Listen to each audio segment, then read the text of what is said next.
What's up everyone? Larry Chen here. Welcome to my YouTube channel. Today we're featuring Jhonnattan Castro's brand new FD 2022 drift car.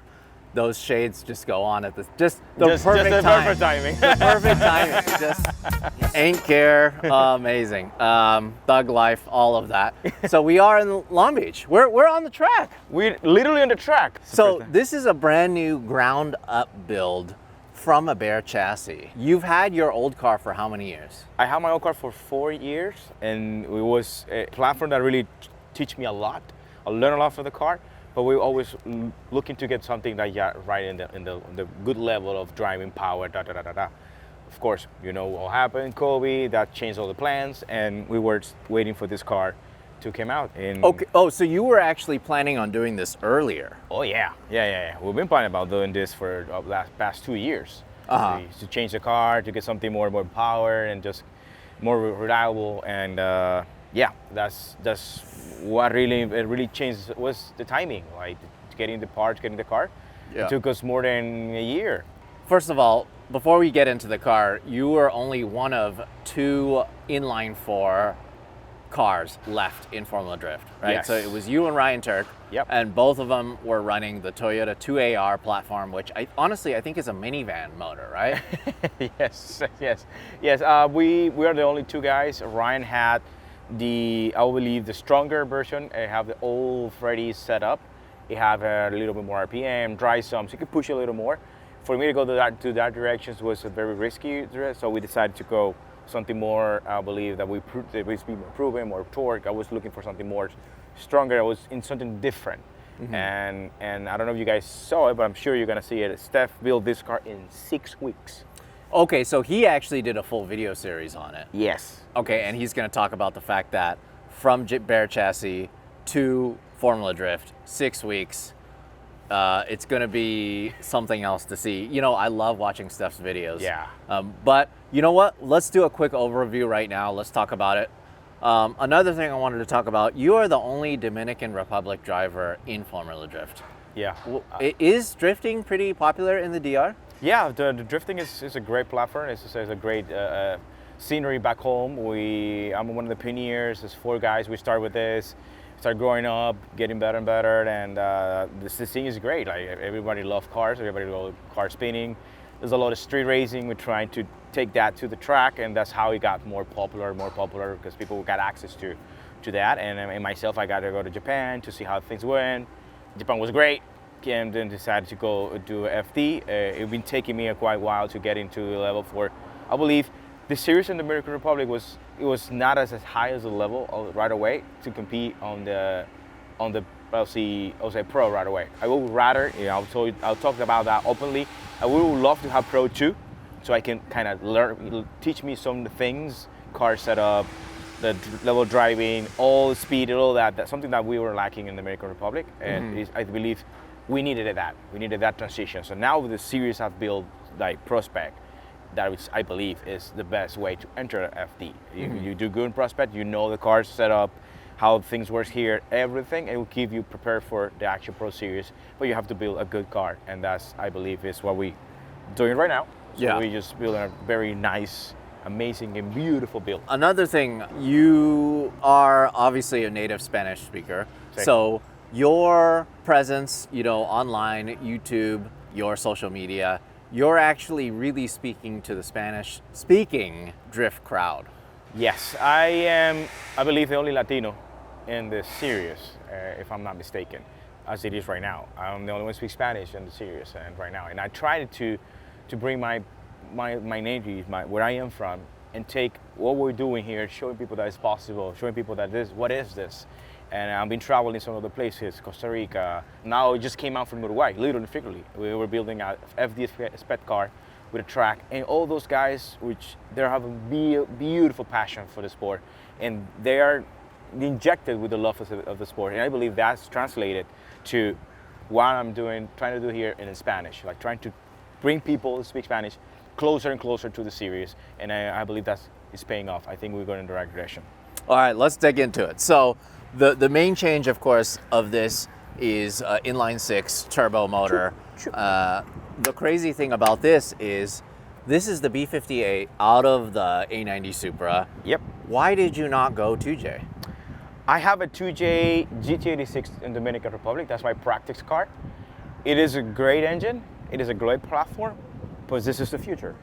Yeah. This car makes easy 900 horsepower with no problems, straight out with a lot of technology and a lot of torque. And it is a proven platform. And the staff of Papadakis Racing, they're already building this with their eyes closed, pretty much. Well, when you say proven platform, it's been proven. It's a championship winning platform. Yeah. You know, Freddie took it all the way to the top and won the championship with a B58 powered A90 Supra last year. Yeah. And yeah, so might as well, like you said, use the future.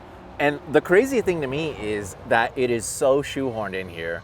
There's no room, really. No. It's insane to me that this chassis was never meant for inline 6, it was meant for inline 4. Yeah. But the fact is, Papadakis Racing, those guys are really, he is the mad scientist. The fact that he can make it fit and make it look right. Look at this printed manifold. This is the first thing that you have to see. Look at that, how crazy. What is that? It's a printed manifold. It's a 3D printed manifold. Yeah. It's just out of this world. This guy is just a beautiful, it looks beautiful. It looks well done. This is a masterpiece. And if you think of it that way, like when we were talking about it, we were all those questions, we're gonna fit in, it's gonna be able to make it, But Steph was so sure that it's gonna happen, and he makes it so elegant. It's, you know, on 6 weeks, it just don't drive me crazy. This is also pretty cool. I see that Mountoon came on board to help with the intake manifold. Yeah. Because they're known for making Ford parts. Yeah. But it's cool that they're making stuff for BMW/Toyota stuff. Yeah, it's everybody have to jump in because this is a great platform. It's been proven, like you said, by Freddie winning the championship and having no issues with the engines. Something that we were having some issues because we were pushing the 2AR, we started breaking stuff. So yeah, I know the 2J, everybody's gonna hate us for saying this, but of course, James and Peter proved that 2Js are still in the game. That's true. But also, you have to know where the future goes. And this, my belief, this is the future. I do have a Supra A90 back in the Dominican Republic with the same exact engine. That's the 2021 with the new 6-bore headers. It is, the intake, sorry. It is just a great car. I love the driving everywhere, every day. You have one as well. Yes. And as you know, this is just great. Yeah, you know, the thing is, recently, I think a lot of people in the car community, enthusiasts, have come around with that car, right? Yeah. At first, when the car was announced, let's be honest, everybody hated it. Oh, yes. Okay? Yes. But as soon as they realized that it's a sports car for the modern era, you can go drag racing with it, you can drift with it. Honestly, the drag racing and also the standing mile stuff, that's where it's really shining. And I think it's super cool because guess what? Now you have a car that is has some of the essence of the Mark IV Supra, but it's modern and with modern technology, and you could just breathe on it and it makes so much power. It's crazy. I have a 450, 460 of mine with just a ECU downpipe. This is my daily. I drive that car every day. I get to take my kid to school, which is very far. It's not far, but I'm trying to say, drive this car every day and I really enjoy it. I enjoy the car. So with that said, in this spec, how much power is this putting down? Right now, just to wake her up, like just, you know, giving her some coffee, I'll say, A50 and A40 torque. 850, 840. Yeah. Okay. So, and then are you going to run nitrous? Are you going to? It's going to be NOS for this round, of course, but we're going to step it up for the next round. We're going to have a bigger tires. We're going to have more tools to go faster. But I'm already happy because we compared this to what I had before. What I had before maxed out was not even close to what we have right now. So how much power were you making the 2AR before? It was honestly between 800, 820, but torque was lower and it was later. This is instantly. Right. And so in terms of power for Long Beach, you think, is that enough, 850? That's enough. Okay. It's almost surprising, just a little bit. Yeah.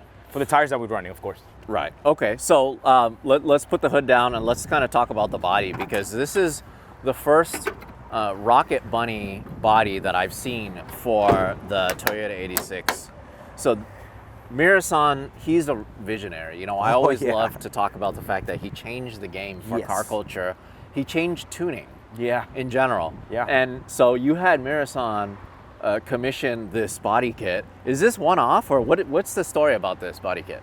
Well, last year when we openly talked that we're gonna be in the new GR86, Murasan just hit me up like, hey, JC, I'm always running Rocket Bunny, my old version, and now, of course, in this one, he just hit me up, hey, were you interested to get the new one to check this out? He showed it to me. I'm like, oh my God, yes, please sign me up. And yeah, when we start building the car, we say, hey, we're gonna be ready. We got the car. Let's send it over. We send this piece. Can you show me what parts are Rocket Bunny? For sure, sure. Front bumper. Let's Okay. start with the front right away. Yeah. Front bumper. This, and this is our different parts. Okay, So, see these canards here? yeah, this canards, Uh-huh. this canards, and this is also it's another piece. Got it. This is so crazy. Yeah. The fact that it's extended out here. And I mean, maybe it's a design piece, maybe whatever, maybe it's functional, who knows. But I think the oil cooler is right there It's too, right there. So it is functional. It's functional. It breathes. It helps. You have a very big mouth. This is the stock grill on Okay. the GR86, Got which it. is great that we were able to put it on. It comes with the grill, but we decided to go with the stock ones. I personally like it more. It looks more natural, let's just say. But also the main design thing, it's almost like kind of like a Lamborghini Countach feel, huh? Yeah, you call it right. Yeah. You call it right. So I mean, maybe is that the inspiration for this kit, you think? I think Miura always trying to get the best of few models and put it all together with one to come out with a nice slick version. Got it. So for example, this bumper, one of the things that I really like is this. Right. You can see, you breathe here, you have all these vents here. Yeah. So this is one black part. This also goes on the black. We decided to put it in blue here because of the design. But it looks mean, it looks awesome. It also is functional. Like This is so weird too. It's so crazy to me. So I'm assuming this is the Rocket Bunny part too, right? That's the correct. Side skirt. That's correct. This is Rocket Bunny. This is Rocket Bunny. This one too. Again, here, and here. So could you get this for a normal street car, or is this? You can get it for the street car. You can go, for example, Grady Racing have a link where you can buy it. You just go online. I think it's $5,700, something like that. This is the first one I've ever seen, though. It looks really good. I love your livery. It fixed the rear bumper. This is a stock bumper. We have this little fender here. Yeah. You're gonna attach it to the stock bumper, and this here. I really like that you're gonna see the smoke through here. Oh yeah, it's You're going to be gonna- coming out of here. It's coming out Got of here. it. So, yeah, this is the first kit, and online looks great. Person, even better. Yeah. I really look how it came out. Part of the reason why you guys are able to run the inline six is because there's a rear radiator setup. Yeah. So this is similar to your old build. That's correct. That's correct. You cut it out right away. So, hold on. I'm trying to not to break it. Same. It's the same style as you see in my old car. It's a fuel set on the back. It's a quick change here. Subframe is all modified with the quick change in the back nicely. Wise fat front and rear. ST suspensions. The things that we know they works. So they have the new revised front Wise up kit. So it's also almost a proven platform. So the air goes in through here from the top. Yep. And comes out the back. That's correct. Got it. Comes out from the bottom. Yep. Got it. Two It's big very, fans to very have. clean. Yeah, clean build. Love it so Again, much. Steph, just those guys, those boys. He's so good. Can you go on that side and let's just talk about your office real quick. So clean. I just can't believe his race cars are just so nice. I love it. The cage work, all of that, so good. All the boys there, Aldo and Sean, they do amazing work. There's a funny things about the cage. The cage, Chris Layer, Yes, Chair Slayer. Yeah. Yeah. Rob Parsons. he did this. Oh, he did this. He Okay. designed it, 3D'd it, make it 3D, and send it over. He builds it in CAD, and or he first laser scans the car, Yeah. right? Then builds it in CAD, Yep. then makes it, and then it just basically needs to be welded in from there. Yeah, that's when the boys came in, Steph and Aldo, Sean, Dominic, Mario, Mateo. All those guys put this together in amazing 6 ways. I cannot recall that anymore. It's just amazing how those guys did it. So what transmission are you running in this? I came back to the 4-speed G-Force. What did you have before? You had a sequential? Yeah, I had a sequential 660, but we believe this one's will do the job. I'm in the testing part of the 660. I have it in the Dominican Republic, and I'll keep pushing it. When I feel comfortable again, I'm gonna potentially go back to sequential. Is it like a driver feel thing, or is it personal preference for you to have a 4-speed? Yeah, I prefer the 4-speed in competition. It's less things to worry and also heavier. And for this build, because the engine was also not known if it's gonna fit nicely, we decided to not take and go to the proven on the Steph and on the Freddy's basically set up. Got it. Huh. Well, thank you so much for showing us your build. It's very pretty looking. Thank you. I absolutely love it. I honestly think it's the best looking car you've ever driven. Me too. And this is the best car I've ever driven, so I feel honored to be able to do this. I'll have to thank a bunch of people, all people around me, from my family, sponsors, friends, you, everyone who make this happen. And people take for granted that you make to do this, but it's so many pieces. I'll tell you what, next time I have you on camera, I want to be filming you in the Dominican Republic, in your home. I absolutely love the DR. So, yeah. You guys hear it. Yeah. He said he's coming to the Dominican Republic with me. We're gonna be recorded with short pants and a couple beers at the beach at the beginning. Then we're gonna show cars and all our car sceneries, but he said that. So see you guys next time. Yeah, mark my words. I'm gonna go to the DR and check out the car culture there. So thank you so much for showing this build. Thank you. Thank you guys for watching my channel. I hope you guys like all the features that we're doing. If you guys want to support us directly, go to larrychenprints.com. You can pick up signed prints. I sign all of them. I print all of them out. And it's kind of a fun, personal thing that I like to do for my fans. But yeah, if you guys need wall art, go check out larrychenprints.com.